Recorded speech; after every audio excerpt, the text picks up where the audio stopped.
পড়ছি, শিরকা গ্রহণ করিবার পর যিশু কহিলেন, সমাপ্ত হইল। পরে মস্তক নত করিয়া আত্মা সমর্পণ করিলেন। আমেন। এই সমাপ্ত হইল কথাটা কিন্তু খুব ছোট, সমাপ্ত হইল। কিন্তু জানো, যখন এই কথাটা আমরা ভাববো, বিশাল বড়, যা কোনোদিন ভাবা যায় না, সেটাই তোমাদের আজকে আমি জানাবো, যেটা আমাকে ঈশ্বর জানিয়েছে। সমাপ্ত হইল। আমরা যখন পাপ করেছিলাম, পুরনো পুস্তকে আছে, আদম হাওয়া যখন পাপ করেছিল, তখন ঈশ্বর থেকে অনেক দূরে চলে গেছিল। ঈশ্বর থেকে এতটাই দূরে চলে গেছিল যে পাপ আর ঈশ্বরের কাছে যেতে পারে না। তো তখন ঈশ্বর একটা ব্যবস্থা দিয়েছিল মানুষের মধ্যে। সেই ব্যবস্থা মসির দ্বারাই এসেছিল। তো আমরা যখন পুরনো পুস্তক পড়বো, সেই ব্যবস্থাগুলো আমরা জানতে পারবো। সেই মসির মধ্যে যে ব্যবস্থা এসেছিল, কিন্তু সেই ব্যবস্থা পালন করতে মানুষ পারত না। ব্যবস্থা পালন করতো, তার মধ্যেও পাপ হতো। তো আমরা যখন পড়বো এগুলো জানতে পারবো। যখন দাঁড়িয়ে দাউদ এরা করেছিল, তো ওরা ব্যবস্থা আমরা পালন করতে পারতাম না। তখন প্রভু কি করলো, তার একমাত্র পুত্রকে পৃথিবীতে পাঠালো। পাঠিয়ে সেই ব্যবস্থা, সেই পাপ সম্পূর্ণ তিনি সেই বলিদান নিল ক্রুশের মধ্যে। সমস্ত কিছু আমাদের কিচ্ছু করতে হয়নি, কোনো কষ্ট আমাদের করতে হয়নি, কোনো পরিশ্রম করতে হয়নি, মাথার ঘাম পা ফেলাতে হয়নি, কিচ্ছু করতে হয়নি। কিন্তু প্রভু যিশু সমস্ত ব্যবস্থা পাপ নিজের মধ্যে নিয়ে নিল, সমস্ত কিছু নিজের মধ্যে নিয়ে নিল। তিনি নিজের সমস্ত কিছু নিয়ে সমাপ্ত করলেন। কি সমাপ্ত করলো? আমাদের ঋণ তিনি চোখালেন। আমাদের কিছু করতে হয়, তিনি সমস্ত কিছু ক্রুশের মধ্যে বলিদান দিলেন। আমি যখন এই বাক্যটা নিয়ে স্টাডি করছি, তখন আমি একটা জায়গায় প্রথম থেকে আমি জোর করতে শুরু করলাম। আমাকে যখন আমার পাস্টার ভাই বললো, প্রতিমাদি তোমাকে বলতে হবে, তখন আমি প্রথমে ঘাবড়ে গেছিলাম।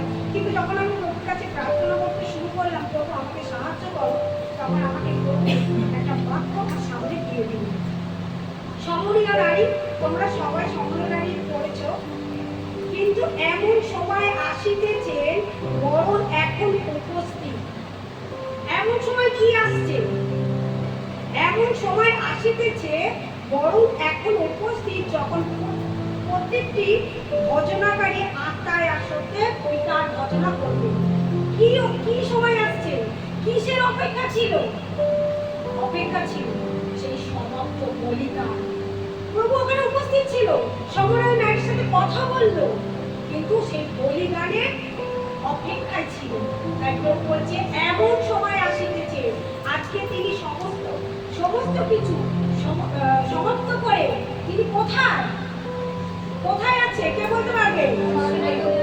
পিতার দক্ষিণে বসে আছে সমাপ্ত করে।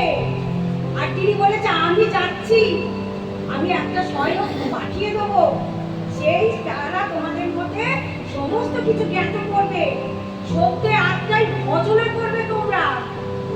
সেই সমাপ্ত, তিনি সমস্ত কিছু সমাপ্ত করেছে। তিনি পৃথিবীতে এসছে, আমাদেরকে সমস্ত কিছু জানিয়েছে। কে জানিয়েছে? পবিত্র আত্মা। সেই পবিত্র আত্মা এসে আজকে সবাই সত্য আত্মায় ভজনা করছে। আমি মহান প্রভুকে ধন্যবাদ দিলাম।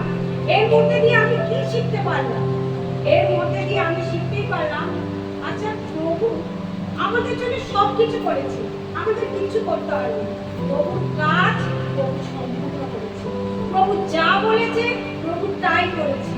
তার একটা কথা নোট চোর কিচ্ছু হয়নি। তিনি যা বলেছে সমস্ত কিছু করেছে। তাই এটার মধ্যে আমরাও শিখলাম। প্রভু বলছে না, যে আমাকে প্রেম করে সে আমার আজ্ঞা সকল পালন করে। জোর করছে না কাউকে যে তুমি পালন করো, তুমি পালন করো, তুমি পালন করো। তুমি যদি আমাকে ভালোবাসো, তাহলে আমার আজ্ঞাকে পালন করো। তুমি যদি আমাকে ভালোবাসো, তাহলে কাজ করো। কি কাজ করতে হবে? কাজ ছাড়া প্রেম মৃত। যদি আমাকে ভালোবাসো তবেই করো। প্রশ্ন তোমাদের কাছে, সত্যি কি তোমরা প্রভুকে ভালোবাসো? প্রভু বলে দিয়েছে, যদি আমায় ভালোবাসো তাহলে আমার আজ্ঞা সকল পালন করো। যেমন পিতা আমাদের সমস্ত কিছু বলিদান, প্রভু আমাদের জন্য বলিদান নিয়ে নিয়েছে। আমাদের সমস্ত যে ব্যবস্থা প্রভু যিশু নিজে পালন করেছে। পিতা তার পুত্রকে দিয়ে সমস্ত কিছু করিয়েছে।